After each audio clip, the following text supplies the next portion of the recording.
Morning ಎಕ್ಸ್‌ಪ್ರೆಸ್‌ನಲ್ಲಿ ಮತ್ತಷ್ಟು ಸುದ್ದಿಗಳನ್ನು ಬನ್ನಿ ನೋಡೋಣ. ರಾಮೇಶ್ವರಂ ಕೆಫೆಯಲ್ಲಿ ಸ್ಫೋಟದ ಬಗ್ಗೆ ಮಾತನಾಡಿದ ಸಚಿವ ದಿನೇಶ್ ಗುಂಡೂರಾವ್, ಈ ಕೃತ್ಯವನ್ನ ಯಾರು ಮಾಡಿದ್ದಾರೆ ಅಂತ ತಿಳ್ಕೋಬೇಕು. ಯಾಕಂದ್ರೆ ಇದರ ಹಿಂದೆ ಖಂಡಿತ ವ್ಯವಸ್ಥಿತವಾದ ಜಾಲ ಇದೆ. ಯಾರೋ ಒಬ್ರು ಇಬ್ರು ಈ ರೀತಿ ಮಾಡೋಕ್ಕಾಗಲ್ಲ.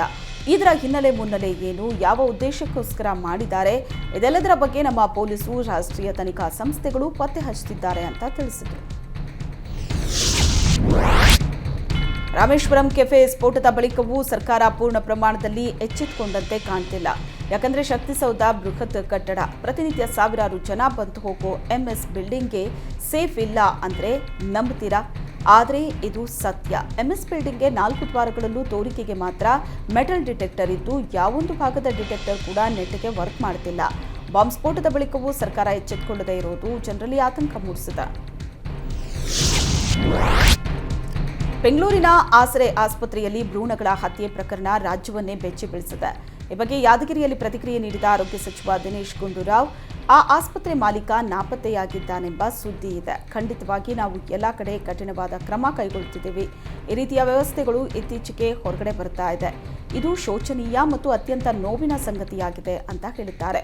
ವರದಿ ಬಂದ ನಂತರ ತಪ್ಪಿತಸ್ಥರ ಮೇಲೆ ಕಾನೂನು ಕ್ರಮ ಕೈಗೊಳ್ಳಲಾಗುತ್ತೆ ಎಂದ ದಿನೇಶ್ ಗುಂಡೂರಾವ್, ಎಲ್ಲ ಜಿಲ್ಲಾ ಮಟ್ಟದಲ್ಲಿ ಟಾಸ್ಕ್ ಫೋರ್ಸ್ ರಚನೆ ಮಾಡಲಾಗಿದೆ. ಹೆಣ್ಣು ಭ್ರೂಣ ಹತ್ಯೆ ತಡೆಯೋದಕ್ಕೆ ಸರ್ಕಾರ ಕಾನೂನು ಗಟ್ಟಿ ಮಾಡ್ತಿದೆ ಅಂದರು. ಮದಕರಿ ನಾಯಕ ಒನಕೆ ಓಬವ್ವ ಸೇರಿದಂತೆ ಕರ್ನಾಟಕದ ಮಹನೀಯರನ್ನ ಗೋವಾ ಸಿಎಂ ಪ್ರಮೋದ್ ಸಾವಂತ್ ಸ್ಮರಣೆ ಮಾಡಿದ್ರು.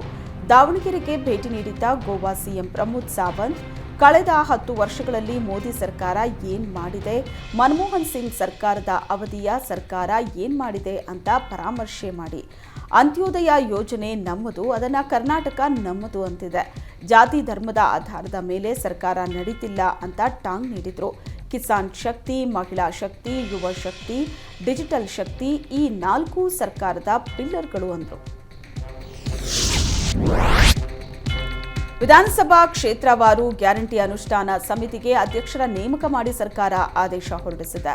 ಬಿಬಿಎಂಪಿ ವ್ಯಾಪ್ತಿಯ 28 ವಿಧಾನಸಭಾ ಕ್ಷೇತ್ರಗಳ ಅನುಷ್ಠಾನ ಸಮಿತಿ ಅಧ್ಯಕ್ಷರು, ಸದಸ್ಯರು ನೇಮಕ ಆಗಿದೆ. ಬಿಬಿಎಂಪಿ ವ್ಯಾಪ್ತಿಯ ಗ್ಯಾರಂಟಿ ಅನುಷ್ಠಾನ ಸಮಿತಿಯ ಅಧ್ಯಕ್ಷರಾಗಿ ಜಿ ಕೃಷ್ಣಪ್ಪ ನೇಮಕರಾಗಿದ್ದಾರೆ. ಸರ್ವಜ್ಞನಗರ ವಿಧಾನಸಭಾ ಕ್ಷೇತ್ರಕ್ಕೆ ಜಾರ್ಜ್ ಪುತ್ರ ರಾಣಾ ಜಾರ್ಜ್ ನೇಮಕವಾದರೆ, ಮಲ್ಲೇಶ್ವರ ಕ್ಷೇತ್ರಕ್ಕೆ ಪರಾಜಿತ ಅಭ್ಯರ್ಥಿ ಅನೂಪ್ ಅಯ್ಯಂಗಾರ್, ಬಿಡಿಎಂ ಲೇಔಟ್ ಕ್ಷೇತ್ರಕ್ಕೆ ಮಾಜಿ ಮೇಯರ್ ಮಂಜುನಾಥ್ ರೆಡ್ಡಿ ನೇಮಕವಾಗಿದ್ದಾರೆ. ವಿವಾದಿತ ಲಾಡ್ಲೆ ಮಶಾಕ ದರ್ಗಾದಲ್ಲಿನ ಶಿವಲಿಂಗ ಪೂಜೆಗೆ ನ್ಯಾಯಾಲಯ ಅನುಮತಿ ನೀಡಿದೆ. ಈ ಹಿನ್ನೆಲೆ ಲಾಡ್ಲೆ ಮಶಾಕ್ ದರ್ಗಾದಲ್ಲಿರೋ ಶ್ರೀ ರಾಘವ ಚೈತನ್ಯ ಶಿವಲಿಂಗಕ್ಕೆ ಪೂಜೆ ನೆರವೇರಿಸಲಾಯಿತು. ಕಲಬುರಗಿ ಜಿಲ್ಲೆ ಆಳಂದ ಪಟ್ಟಣದಲ್ಲಿರೋ ಲಾಡ್ಲೆ ಮಶಾಕ್ ದರ್ಗಾದಲ್ಲಿ ಪೂಜೆ ಸಾಂಗವಾಗಿ ನಡೆಯಿತು. ಶಿವಲಿಂಗಕ್ಕೆ ಪೂಜೆ ಸಲ್ಲಿಕೆಗೂ ಮುನ್ನ ಕಲಬುರಗಿ ನಗರದ ರಾಮ ಮಂದಿರದಲ್ಲಿ ಶಿವಮಾಲಾ ಧಾರಣೆ ಹಾಗೂ ಹೋಮ ಹವನ ಮಾಡಲಾಯಿತು.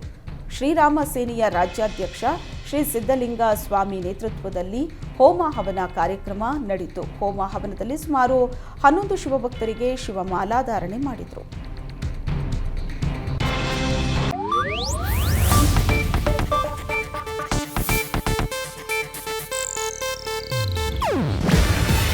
ಇದು ಏಷ್ಯಾನೆಟ್ ನ್ಯೂಸ್ ನೆಟ್ವರ್ಕ್ ಪ್ರಸ್ತುತಿ.